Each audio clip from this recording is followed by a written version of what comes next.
இன்னைக்கு வியானுக்கு ஒரு குவிக்கான ஒரு டின்னர் ரெசிபி என்னன்னு பாத்தீங்கன்னா பன்னீர் பரத்தா. அதை எப்படி செய்யறது அப்படின்றத பாத்துடலாம் வாங்க. நான் வீட்டுல செஞ்ச பன்னீர் எடுத்திருக்கேன். இது நல்லா லேசா ஊதுத்துக்கலாம்.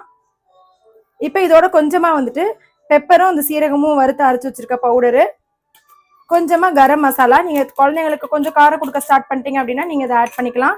அண்ட் கொஞ்சமா சால்ட், 1 வயசு மேல இருக்க குழந்தைங்களுக்கு. இதை நல்லா மிக்ஸ் பண்ணிக்கலாம். இந்த மாதிரி சப்பாத்தி நார்மலா சப்பாத்தி தேய்க்கிற மாதிரி தேய்ச்சி எடுத்திருக்கேன். அது உள்ள நம்ம பன்னீர் மேக் பண்ணி வச்சோம் இல்லையா, அதை வந்து உள்ள இது பண்ணி நல்லா இந்த மாதிரி எல்லா பக்கமும் க்ளோஸ் பண்ணி நான் ஸ்டஃப் மாதிரி பண்ணிக்கிறேன்.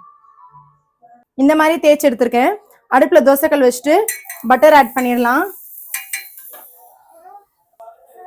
நல்லா வேக விட்டுறலாம். இதை அவ்வளவுதான், குழந்தைங்களுக்கு கொடுக்கக்கூடிய எம்மியான பன்னீர் பராத்தா ரெடி ஆயிடுச்சு. வியான் ரெடி ஆயிட்டான். அவனுக்கு நான் ஃபீட் பண்ணிடுறேன். நீங்களும் உங்க குழந்தைங்களுக்கு ட்ரை பண்ணி பார்த்துட்டு மறக்காம கமெண்ட்ஸ்ல எப்படி இருந்துச்சு எனக்கு சொல்லுங்க. இதே மாதிரி சூப்பரான ரெசிபிக்கு மறக்காம ஜெகா உஷா சப்ஸ்கிரைப் பண்ணிக்கோங்க. Bye bye.